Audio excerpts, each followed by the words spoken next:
Welcome, age of vintage society. Fame is a curse, and Julie Christie knew. The commitment that was required from her to have an image as an actress took a toll on her. Rather than sink and get smothered by the glamour of Hollywood that consumed its stars, she chose to make her path. What was Julie Christie's biggest anxiety? Make sure to watch the video until the end and leave your thoughts in the comments. If you are new here, join our wonderful community by subscribing to the Age of Vintage channel. Why did Julie Christie leave Hollywood? Julie Christie is different, and if you are feeling particularly critical, you could call her weird. But is she really weird? This is a question that many people often find themselves asking after they saw their actress wearing a palazzo to receive an Academy Award. Other actresses would have dazzled in the most exotic of wares and decked in the flashiest of jewellery. This isn't particularly surprising considering how the actress viewed herself. In describing herself, she said, "I'm very socialised and unmannered. I went to many boarding schools in England, but I didn't learn socialisation." It's easy to conclude that the delectable actress is eccentric, and her eccentricity pushes her to make her unique choices. After all, only someone eccentric could jettison accepted norms, such as avoiding the media, while being a sensational actress when publicity is part of the trade of an actress. For many stars, the glamour of Hollywood provided them with never-ending pursuit of satisfaction. Hollywood encouraged debauchery and the pursuit of quick fulfillment of desires. Stars were known for their decadence and the public display of opulence. So for Julie to turn away from all of this, she must be weird or eccentric. Julie left Tinseltown when she was one of the hottest and most commercially successful stars to have a house in Wales that was sparsely furnished. You would think that the talented star was lost in time or had Spartan ancestors. Her house in Wales had a farm to which Julie dedicated passionately. She grew crops and tended animals while wearing the baggy clothes farmers usually wore. Her disposition to the perks of fame and the party lifestyle of Hollywood is different, and it is quite easy to label her weird or eccentric. But again we ask, is she really? Or are we so eager to label her that we don't even consider that she may be onto something? If there's anything Hollywood does, it is to disconnect its stars from reality. Stars live as if they are in a movie with no care in the world. Longer periods of shooting could disconnect actors and actresses from things that matter. Their pretend on-screen lives become their reality. It can be choking to live that way constantly. So Julie sought out decelebritization, and what better way to do this than on a farm? Although maybe her nervousness contributed to her decision to turn into a recluse, her one-time lover Beetle called her the most beautiful and at the same time the most nervous person he had ever known. Still, despite her seclusion from the rest of the world, Hollywood sought out her talents, but it was on her terms. Also, trying to convince her to play a role was one of the most difficult things to do. Donald Sutherland had quite the experience of trying to get her to act in a film alongside him. He was unsuccessful, and apart from that he had a chill as he wasn't used to the Spartan lifestyle of the actress. This is not to say that she didn't act in films when she left Hollywood for her quiet farm. She did so on her own terms for roles that she liked. However, these films didn't succeed like her earlier films, but did remind the world that while she may have gotten older and wrinkly, her talents and wits were sharp. One of these films that reminded the world of her brilliance was Sarah Polley's Away From Her, which was adapted from Bear Came Over the Mountain by Alice Munro. Getting Christie to play a role in the film, and not just any role, the leading woman's role, was no mean feat. When Sarah read the book, she only saw one actress as the face of the lead. It took her a year to convince the elusive actress to accept. Polley's insistence matched Christie's reluctance. Christie allowed herself to be persuaded by Sarah because she had a selfish motive. The ultra-talented actress accepted the role because, as she said, "Sarah is this extraordinary talent, and I didn't want anyone else to have the experience of working with her on her first movie, so she wanted to be Sarah's first." The film was about a woman with Alzheimer's who began to lose bits and pieces of her life. Slowly the woman, Fiona, played by Christie, forgets about her love for her husband and instead remembers the terrible parts of her marriage that hurt her. Soon the woman would fall in love with another man in her care facility. Tragic, isn't it? The film was a hit, and Christie's depiction of Fiona was so emphatic that she was nominated for an Academy Award. True to her character, Christie tried to wriggle her way out of the award ceremony, as she didn't like the media publicity attached to the event. Christie had found peace and quiet on her farm, and walking on the red carpet felt chaotic. The gowns that made people's mouths round in admiration were considered excessive by Christie. She balked at the prospect of wearing designer gowns and borrowed jewellery.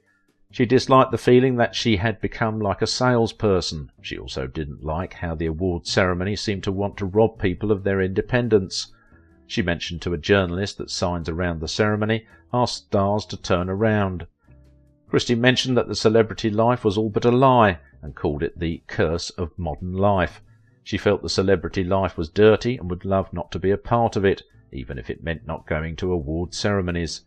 She wondered how anybody would willingly choose the typical celebrity life. The lady asked the ones who lived the celebrity life why they were into its publicity aspect. They responded that it was part of what they signed up for when they chose to act in Hollywood. It sounded alien to Christie, as she avoided the publicity and sometimes felt embarrassed by it. It is refreshing that there is a celebrity who didn't believe in being a celebrity, and would choose a simpler life even at the pivotal moment of their career. Most stars seemed like they had become consumed by Hollywood, but Christie looked like she had tamed Hollywood. Julie Christie is a beautiful, talented actress who defied the whole idea of Hollywood. What she owes Hollywood is her talent and not her life. In her own words, she never wanted to sign up for the public life that came with Hollywood. She compared the constant pokes of publicity into her life to having chewing gum in your hair always, which, to be fair, is a nasty experience. The lady disappeared from Hollywood life and chose the kind of films she wanted to act in, despite being one of the Times box office goddesses. She needed to get that gum out of her hair. She detested when Hollywood came around, especially interviewers who had a penchant for misinterpreting whatever she said or did not say. One particular incident stuck with her in her heydays in Hollywood, impacting her interaction with the media going forward. When a journalist arrived, she was with a friend, and Christie's friend graciously decided to make a sandwich for them. This was after she filmed Far from the Madding Crowd. The next thing Christie would see in the newspaper was how Christie's maid came in with sandwiches. The journalist tried to create the impression that the British actress was a typical pampered rich woman. It hurt the actress, and when journalists came around, sometimes she would confront them first. She just wanted peace, and peace didn't often bring in readers. So when Tim Adams came around to interview her before they settled, she asked, "I hope this isn't going to be another interview in which, under instruction from your editor, you interrogate me for an hour about whether I have had a facelift." She had once done a lift for her beautiful jawline before. It had become a subject of much discussion among the media, especially when Christie refused to continue to meet Hollywood's perception of beauty. In interviews, the disdain of resentment of her interviewers is always apparent.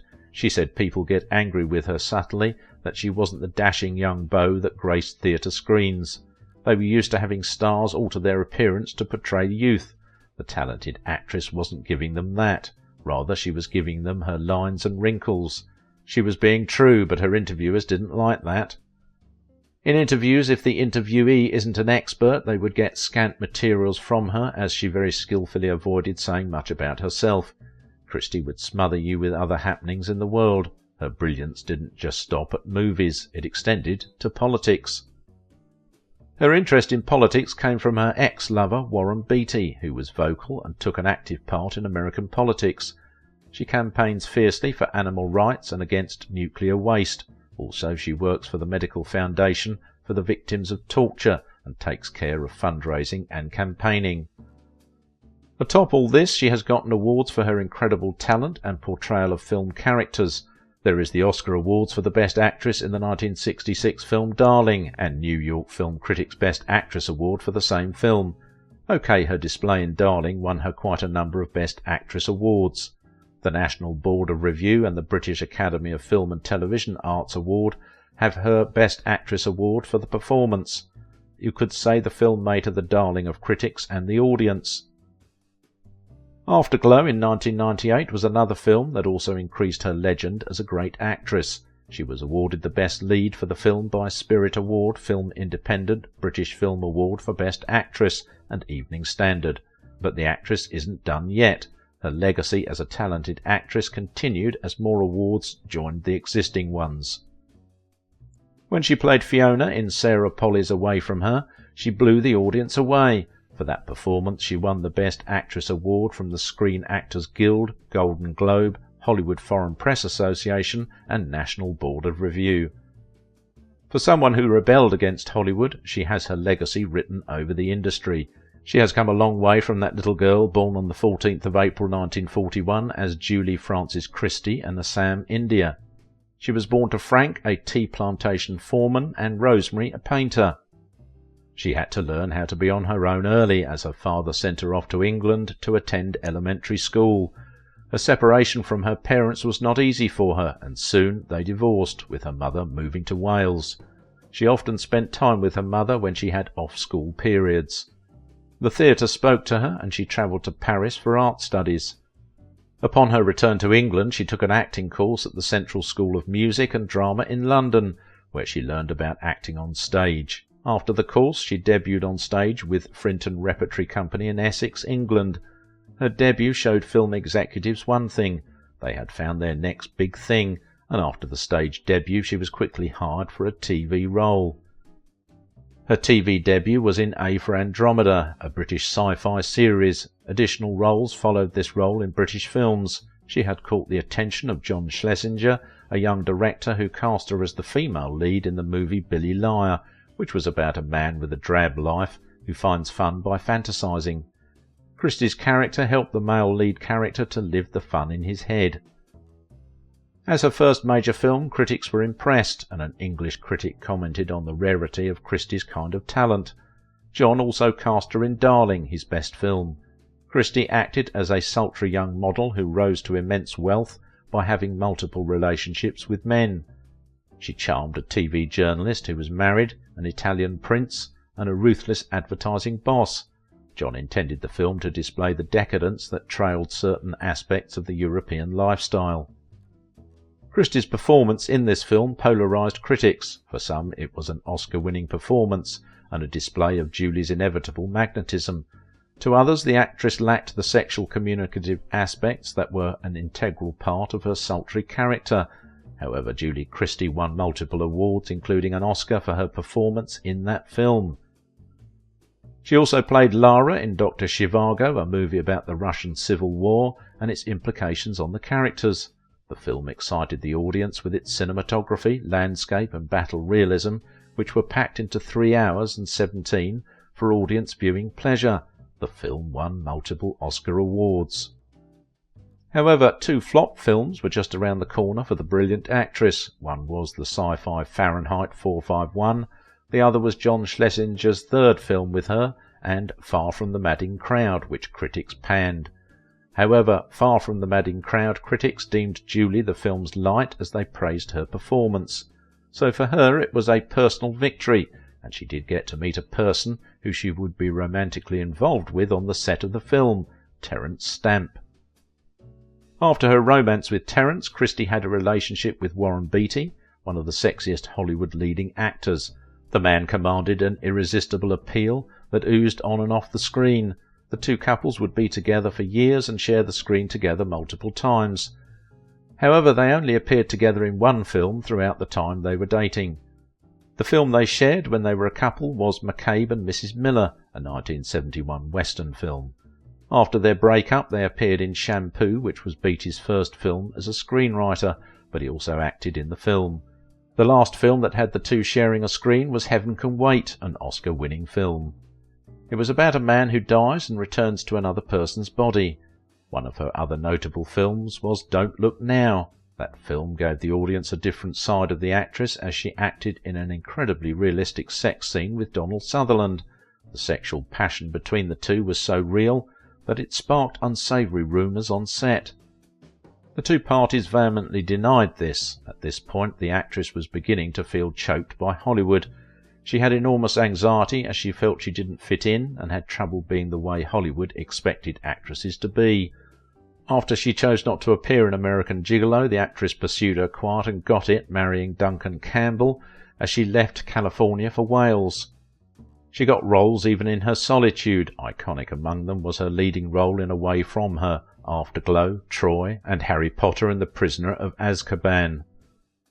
Talent supersedes, and Julie showed it. With her talent, she could work with Hollywood on her own terms and didn't feel the need to chase a path of temporary happiness and self-destruction like actresses of the era. She stayed true to herself and gave her audience true cinema. If you liked this video, don't forget to give it a thumbs up, subscribe if you are new here, and if you want to support my work, please visit my Patreon page. It's not just Hollywood that can make stars uncomfortable. Why Eva Marie Saint felt uncomfortable from Marlon Brando? Let's find out from this video.